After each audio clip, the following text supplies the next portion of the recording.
মেহদিনা সিরাতাল মুস্তাকিমে ভ্রমণ করতেছি, সামনে গিয়ে দিয়ে ইবলিশ বসা। আমি ইবলিশে জিজ্ঞাসা করলাম, তুমি সরে যাও, আমি 5 ওয়াক্ত নামাজ পড়ি, তুমি আমার কাছ থেকে দূরে যাও। তুমি তো নামাজ পড়ো না, আমি তো 5 ওয়াক্ত নামাজ পড়ি, তুমি সরে যাও। ইবলিশ আমাকে উত্তর করে, না আমি যাব না। কেন যাবে না? আমিও 5 ওয়াক্ত নামাজ পড়ি। তুমি যে 5 ওয়াক্ত নামাজ পড়ো, কোরআনের দলিল কোথায়? নামাজ মানে আল্লাহকে সেজদা দেওয়া, নামাজ মানে আল্লাহর অনুগত্য করা। সূরা রাদের 15 নম্বর আয়াত খুলে দেখো, আসমান জমিনে যা কিছু আছে ইচ্ছায় অনিচ্ছায় আল্লাহ পাকের সেজদা করে। আমি ইবলিশ তো আসমান জমিনের ভিতরে, আমারে বাদে তো আল্লাহ বলে নাই, আমিও আল্লাহরে সেজদা করি। আর আমি যদি আল্লাহরে সেজদা না করতাম তো আল্লাহ আমার সভাপতি বানাইতো না।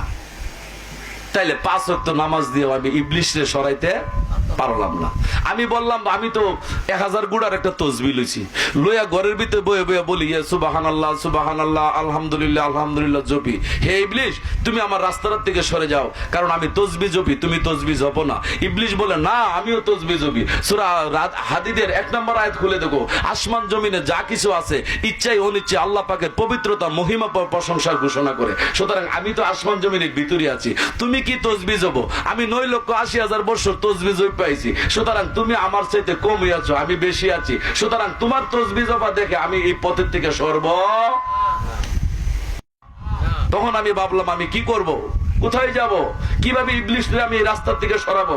আমি যদি এই রাস্তার থেকে ইবলিশে সরাইতে না পারি, আমি আল্লাহ পর্যন্ত পৌঁছতে পারছি না। আর যদি আল্লাহ পর্যন্ত পড়তে না পারি, কোরআন খুলে দেখুন সূরা বনী ইসরাঈলের 72 নম্বর আয়াত, দুনিয়াতে যারা আল্লাহ দেখে না, হাসরের ময়দানে তারা আল্লাহ দেখবে। আমার আল্লাহ দুনিয়ার জগতে থাইকা দর্শন করে দেখে যাইতে হবে। আমার বাধা হয়েছে ইবলিশ। ইবলিশরে বললাম নামাজ পড়ি, তুমি সরে যাও। ইবলিশকে আমিও নামাজ পড়ি। ইবলিশরে বললাম আমি আল্লাহর জন্য কান্নাকাটি করি। ইবলিশে বলে আমিও তো আল্লাহর জন্য কান্নাকাটি করি। ইবলিশরে বললাম আমি ওজিফা করি। ইবলিশকে আমিও তো ওজিফা করি। ইবলিশে বললাম আমি তসবিহ জপি। ইবলিশকে আমিও তো তসবিহ জপি। আমি বললাম আমি আল্লাহ রাসূল বিশ্বাস করি। ইবলিশকে তোর মিয়া সরে যাও, আমি আল্লাহ রাসূলকে অস্বীকার করেছি নাকি? সূরা নূরের 47 নম্বর আয়াত খুলে দেখো, আমি আল্লাহ রাসূল বিশ্বাস করেছি, বিশেষ জায়গাতে মুখ ফিরানোর কারণে আমি কাফের। আমি কি অবিশ্বাসী নাকি? আমিও তো আল্লাহ রাসূল বিশ্বাস করি। মদিনার নবী যে নবী না, আমি তো এই কথা কোনোদিন বলি নাই। তখন আমি ইবলিশের কি অস্ত্র আমার কাছে আছে, আমি কিভাবে ইবলিশ থেকে মুক্ত হব বলেন? এদেশের আলেম ওলামা আপনাদের কাছে পায়ে হাত দিয়ে বলি, আমাকে গালি দিয়েন না, কোরআন খুলুন, আমার ওয়াজটা রেকর্ডিং করুন। ভুল হইলে আমার মোবাইল নাম্বারে ফোন দিয়ে বলেন, বাবু রে তোমার এই জায়গাটায় ভুল করেছো, আমি শুধরে যাব। আমি কেন ভুলে থাকবো?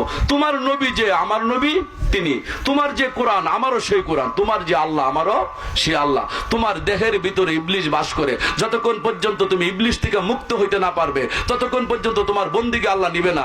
আল্লাহ কই ফাকালা রাব্বুকুম উদুনি আস্তাজিব লাকুম, তুমি একা হয়ে আমাকে ডাকো, সঙ্গে সঙ্গে তোমার জবাব দিব।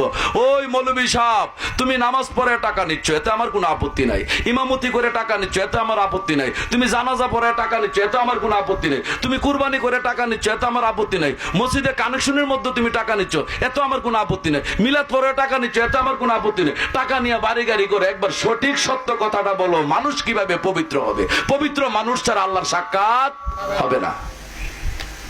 তুমি যদি পবিত্র হইতে চাও, মুখে বললে পবিত্র হবে না। সূরা বাকারার 151 নম্বর আয়াত খুলে দেখো, রাসূল তোমাকে পবিত্র করে, তুমি নিজে নিজে পবিত্র হইতে পারবে না। তুমি যদি নিজে নিজে পবিত্র হয়ে আল্লাহ পাও, আল্লাহ কই আমি কি তোমার অধীনে? তুমি মনের মতো কইরা পবিত্র হয়ে গেলে আমি তোমার কাছে চলে আসব? তুমি জীবনে কখনো দেখে আল্লাহ পাবে না। আল্লাহ যে কর্মটা দিয়েছে সেই কর্মটা তুমি করো, তোমার ডাকতে হবে না, আল্লাহই তোমার ঘরে আসবে। তুমি নিজে নিজে এই যে ছোটর থেকে বড় হইলাম, এটা কেন কেন করে কেন ছোটর থেকে বড় হইলাম, মা বাবার কথা তো ছোট সময় শুনি নাই, একটু বড় হয়েছি পরে নিজের মন গড়া মতো কাজ আরম্ভ করলাম। তারপরে বিভিন্ন জায়গায় গিয়ে সেরা বিভিন্ন খেলাধুলায় মত্ত ছিলাম। যখন আর একটু বড় হইলাম, বিয়া শাদী করলাম, বিয়া শাদী কইরা চাকরি বাকরি করলাম, চাকরি বাকরি কইরা ভাবলাম যে বেশি করে টাকা জমায় মেম্বারে নির্বাচন করাম। মেম্বারে নির্বাচন কইরা সারছি বিল হজে জায়গা আল হাজ কইব মানুষে, হজ করে আয়েসেরা ভাবলাম যে মসজিদের সভাপতি হয়ে জায়গা, ভাবলাম মসজিদের সভাপতি হয়ে সেরা ভাবলাম যে বেশি বেশি মানুষের নামাজি হওয়া, মানুষের জন্য আমার দানবীর বলে। এরপরে ভাবলাম বয়সটা যখন বেশি হয়ে গেছে, মসজিদের সভাপতি হয়ে জায়গা, মসজিদের সভাপতি বারিন্দায় বইবে তসবি টিপতাছি, বারিন্দায় বইবে তসবি টিপ, আবার মানুষের কি নামাজ পড়স না কিরে? তুমি যা করেছো সেটি তো আল্লাহ জানে, এখন আর তোমার নামাজের দাওয়াত দিতে হবে না। তুমি যেই সিস্টেমে আল্লাহ ডেকেছো, তুমি যেই সিস্টেমে চলেছো, ওই সিস্টেম মতে আল্লাহ না, আল্লাহ আল্লাহর মতো। আল্লাহ যেইভাবে বলেছে সেইভাবে যদি ডাকতে আল্লাহ তোমার ঘরে আসতো। আর তুমি যেই সিস্টেমে বন্দেগী করছো, ওই সিস্টেমের বন্দেগী যদি আল্লাহ তোমার ঘরে আসে, কোরআন আর আয়াত মিথ্যা হয়ে যায়। আল্লাহ কয় আলা কুল্লি শাইন কাদির, আলা কুল্লি শাইন মুহিতুন, সমস্ত দুনিয়াটা আমি পরিবেষ্টন করে রাখি, কোনো মানুষের আয়ত্তের মধ্যে আমি থাকি না, আমি আমার অধীনে থাকি, সমস্তটা সৃষ্টি আমার অধীনে, আমি কারোর অধীনে নাই। আপনি মন গড়া বন্দেগী করলো আল্লাহ পাবেন না। আল্লাহ যেইভাবে কোরআনের মধ্যে বলে দিয়েছে সেইভাবে করেন। যদি সেইভাবে করেন তাইলে দুনিয়ার কোনো বস্তু বাধা দিতে পারবে না, সেদিন আল্লাহ আপনার ঘরে আসতে পারে। আপনি নিজে নিজে শেখ হাসিনার দাওয়াত দিলে শেখ হাসিনা দাওয়াত রাখতেও পারে, নাও। আপনি যদি তারেক জিয়া সাহেবের দাওয়াত দেন, দাওয়াত রাখতেও পারে, নাও রাখতে পারে। কিন্তু আপনি এমন একটা কর্ম করেন তারা যেন আপনার বাড়িতে আসে। কর্মটা কি? আপনি হাসিয়তরা বালা করে এলাকার মধ্যে সঠিক সত্য নেতৃত্ব দেন। এই দেশের জনগণ বিপুল ভোটে আপনাকে নির্বাচন করবে, তখন ওই সংসদ ভবন থেকে প্রধানমন্ত্রী শুনে আপনার বাড়িতে আসবে। হাসিয়ত বালা না থাকলে আপনার বাড়িতে আসবে না। তাইলে আপনার ইবলিশ থেকে আমার কথাটা ছিল কোথায়? ইহদিনাল সিরাতাল মুস্তাকিমের হেদায়েত। আমি ইবলিশ থেকে কিভাবে পবিত্র হব আমার জানা দরকার। ইবলিশ থেকে যদি পবিত্র হইতে না পারি, আমার কোনো বন্দেগী আল্লাহ নিবে না। যদি আমার ভিতরে ইবলিশ রাখিয়া নামাজের বিনিময়ে যদি আমাকে বেহেশত দেয়, হাসরের ময়দানে আমি যখন বেহেশতে চলে যাব, ইবলিশও যাবে। আল্লাহ জিগাইব, তোমারও তো আমি বেহেশত দিব না। কেন দিবেন? আমি তো নামাজ পড়ছি। কিভাবে পড়ছো? এই সাদেক সিস্তি নামাজ পড়ছে, তার ভিতরে আমি ছিলাম, সে পড়ছে মানে আমিও তো পড়ছি। ভাই আমার গালি টালি দিয়ে না, আমি এলাকার নতুন আছি, কবেন বলে আমি নামাজের বিরুদ্ধে না। রে বাবা, নামাজের বিরুদ্ধে না। আগেরটা আগে করেন, পরেরটা পরে করেন। আপনি ইবলিশ থেকে মুক্ত হইতে হবে। ইহদিনাল সিরাতাল মুস্তাকিমের মাথার মধ্যে ইবলিশ উঠ পেতে বসে থাকবে। যতক্ষণ পর্যন্ত আপনি ইবলিশকে তাড়াইতে না পারবেন, ততক্ষণ পর্যন্ত আল্লাহও পাবেন না, আল্লাহ আপনার ডাক শুনবে না। তাইলে ইহদিনাল সিরাতাল মুস্তাকিমের মাথার থেকে ইবলিশকে কেমনে সরাইবেন? অনেক মেডিসিন দিলাম, ইবলিশ তো সরে না। তখন আমি মনে মনে ভাবলাম, আমার মনে হয়ে গেল, তখন আমি চুয়াডাঙ্গা হাজা হাসিবুল চিস্তির দরবারে গেলাম, গিয়া ওই গুরুর কাছে বায়াত হইলাম। কোরআনে পাইলাম ইবলিশ আদমের কাছে বায়াত হয় নাই। তখন আমি গুরুর হাত, আল্লাহর হাত বিশ্বাস করলাম। সূরা ফাতার 10 নম্বর আয়াত খুলে দেখুন, ইন্নাল্লাযীনা ইউবাইনুকা ইন্নামা ইউবাইনুল্লাহু ইয়াদুল্লাহি ফাওকা আইদিহিম। যখন তোমরা রাসূলের হাতে হাত দিয়ে বায়াত হইবা, তোমার অন্তরে বিশ্বাস রাখবা সেই হাতটাই আল্লাহর হাত। তাইলে আমি যখন আমার গুরুর হাতে হাত দিয়ে বায়াত হইলাম, তখন আমি বিশ্বাস করেছি হাতটা কার? আল্লাহর হাত। ইবলিশ গুরুর হাত, আল্লাহর হাত বিশ্বাস করে নাই। ইবলিশ গুরুর কাছে মুরিদ হয়। তখন আমি ভাবলাম, যদি গুরুর হাত আল্লাহর হাত হয়, চেহারাটা কার? সূরা ইনফিতরের 8 নম্বর আয়াত খুলে দেখুন, ফি আইয়ুসরতিহি মা শারাকাবাকা। আমি আদমকে তৈরি করেছি নিজ আকৃতিতে, তো আদম সন্তান আমার গুরু, আমার গুরুর চেহারাটা তো আল্লাহরই চেহারা হয়।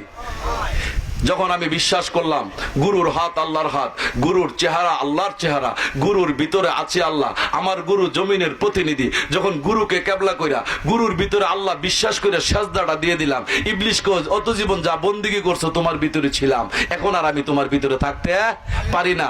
যদি তোমার ভিতরে থাকি, তোমার গুরুকে সেজদা করন লাগে। সূরা হিজরের 34 নম্বর 36 নম্বর আয়াত খুলে দেখুন, ইবলিশ কোনদিন আদম কাবায় সেজদার শামিল হবে না। সুতরাং তুমি যদি ইবলিশ থেকে মুক্ত হইতে চাও, একজন গুরু ধরো, গুরুর কাছে যায়, গুরুর হাত আল্লাহর হাত বিশ্বাস করো, গুরুর ভিতরে আছে আল্লাহ বিশ্বাস করো, গুরুর চেহারাটা আল্লাহর চেহারা বিশ্বাস করো, গুরু জমিনের প্রতিনিধি বিশ্বাস করে গুরুকে কেবলা করে আল্লাহকে সেজদা করে দাও। সেদিন ইবলিশ থেকে মুক্ত হয়ে যাবে। সেদিন তুমি যদি মুক্ত হয়ে যাও, সেদিন মুমিনত্ব লাভ করবে। যখন তুমি মুমিনত্ব লাভ করবে, তখন তুমি নবীজির আশেক হয়ে যাবে। যখন তুমি নবীজির আশেক হবে, তখন তুমি আল্লাহর মাসুক হয়ে যাবে। যখন তুমি আল্লাহর মাসুক হয়ে যাবে, তোমার আমলনামা ডাইন হাতে চলে আসবে। যখন তোমার আমলনামা ডাইন হাতে আসবে, তখনই তুমি বেহেশতের সার্টিফিকেট পাবে, এর আগে পাবে না।